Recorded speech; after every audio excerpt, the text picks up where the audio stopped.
পাঁশকুড়া ব্লকের প্রতাপপুর ২ নম্বর গ্রাম পঞ্চায়েতের অন্তর্গত কানাশী কিশোরচক শিশু শিক্ষা কেন্দ্রের স্কুল ভবনে হঠাৎ করে তৈরি হলো বড়সড় ফাটল।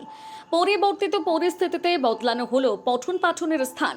ফাটলের জন্য ইতিমধ্যে বিপজ্জনকভাবে হেলে পড়েছে স্কুল বিল্ডিং। ঘটনায় আতঙ্কিত শিক্ষিকা, অভিভাবক এবং পড়ুয়ারা।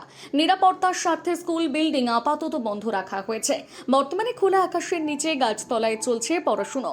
ঘটনার খবর পেয়ে বিদ্যালয় পরিদর্শনে আসেন সংশ্লিষ্ট দপ্তরের আধিকারিকরা এবং ব্লকের জয়েন্ট বিডিও। পরিস্থিতি খতিয়ে দেখে তারা জানান, ঝুঁকিপূর্ণ স্কুল ভবনটি আপাতত ব্যবহার করা হবে না। পড়ুয়াদের নিরাপত্তার কথা মাথায় রেখে অন্য একটি নিরাপদ জায়গায় বিদ্যালয়ের পঠন পাঠনের ব্যবস্থা করা হবে। পাঁশকুড়া থেকে সৈকত মাইতির রিপোর্ট, সানন্দা নিউজ। ওই দেওয়াল ভেঙে পড়ে গেছে, ভয়ে আমরা বাইরে বসিয়ে রাখছি। এই সমস্যাটা কতদিন ধরে চলছে? সে আগের যে দিদিমণি ছিল সেখান থেকেই সে বিডিও অফিসে কয়েক বছরই সমস্যা, এতটা সমস্যা ছিল না, এই কয়েক মাস হলো একবারে ফেটে সবই হলো। আজকে কি হয়েছে? আজকে দেওয়াল ভেঙে পড়ে গেছে, তারপরে ওই গ্রাম সদস্যকে জানালাম, আর আমি বিডিও অফিসে এসিওকে জানিয়েছি, সেখান থেকে লোক আসতেছে। আচ্ছা, ভেঙে যাওয়ার পরে আতঙ্কে বেরিয়েছে? হ্যাঁ, গ্রাম সদস্য আমাদেরকে বের করে দিচ্ছেন সবাইকে। আচ্ছা, কতজন বাচ্চা পড়ে এখানে? এখানে 46টা বাচ্চা, আজকে আসছে 38টা বাচ্চা। সমস্যাটা বলতে, এটা আমাদের জায়গায় খাস জায়গায় স্কুল ছিল। ওটা আপনার প্রায় 14 সালে অর্ডার আসে একটা, যে এখানে খাস জায়গায় স্কুল থাকবে নি, স্কুল বন্ধ করে দেওয়া হবে। তখন আমরা যারা কমিটির মধ্যে ছিলাম এবং যারা শিক্ষা অনুরাগী ছিল তাদেরকে নিয়ে আমরা একটা আলোচনা করে এই স্কুলের জন্য একটা আমরা জায়গা কিনে, 4 মতো জায়গা কিনে আমাদের মাননীয় রাজ্যপালের নামে রেজিস্ট্রি করে দেওয়া হয়। দিয়ে ওটা নিয়ে আমি তখন এই স্কুলটাকে এখান থেকে ওখানে স্থানান্তর করার জন্য আমি একটা ওই সর্বশিক্ষা মিশনে অ্যাপ্লাই করি। ওখান থেকে স্কুলটা আমাদের এতে বরাদ্দ হয়ে যায়, তাতে প্রায় 15 লাখ সামথিং এরকম একটা টাকা বরাদ্দ হয়ে টেন্ডার হয়ে যায়।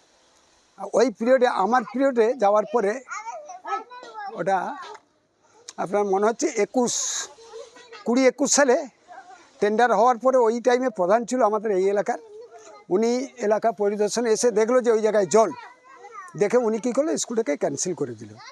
এবং এখানে যে আমাদের প্রধান হেড দিদিমণি ছিল, উনি আমাকে ফোন করতে, আমি যখন উড়িষ্যাতে ছিলাম, উড়িষ্যাতে এসে যখন আমাদের ব্লকে এই স্কুলের দায়িত্ব ছিল নীলরতনবাবু, ওনার কাছে যখন গেলাম তখন বললাম, মাননীয়বাবু এই স্কুল আপনার ক্যান্সেল হয়ে গেছে, প্রধান তো তার প্যাডে লিখিত আকারে দিয়ে দিয়েছে, এখানে আমাদের কিছু করার নেই, এই টাকাটা আপনার রাধাবল্লভ অঞ্চলে বরাদ্দ হয়ে গেছে। এই হওয়ার পরে আর আমরা কিছু করতে পারিনি, এই অবস্থা এখন আছে। এই এলাকার প্রায় 700 থেকে 800 ভোটার, এখানে আমার কোনো স্কুল নাই কোনো। এই এলাকার ছেলেরা নদীর ওপারে মৌরাজলে স্কুলে যাচ্ছে, স্কুলে প্রায় এখান থেকে প্রায় 50 থেকে 60 জন ছেলেরা ওই স্কুলে যায়।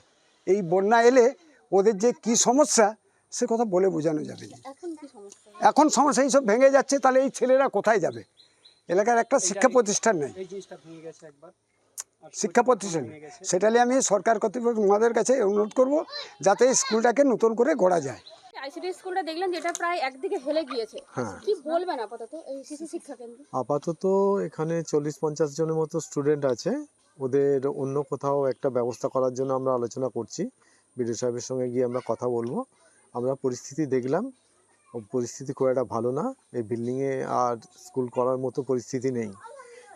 সুতরাং আমরা গিয়ে বিডিও সাহেবের সঙ্গে আলোচনা করি, নতুন কোনো ব্যবস্থা একটা যতক্ষণ না হয় ততক্ষণ আশেপাশে যদি কোনো ক্লাব বা অন্য কোনো স্কুল থাকে সেখানে অন্তত এদের পঠন পাঠনের ব্যবস্থা করার চেষ্টা আমরা করব।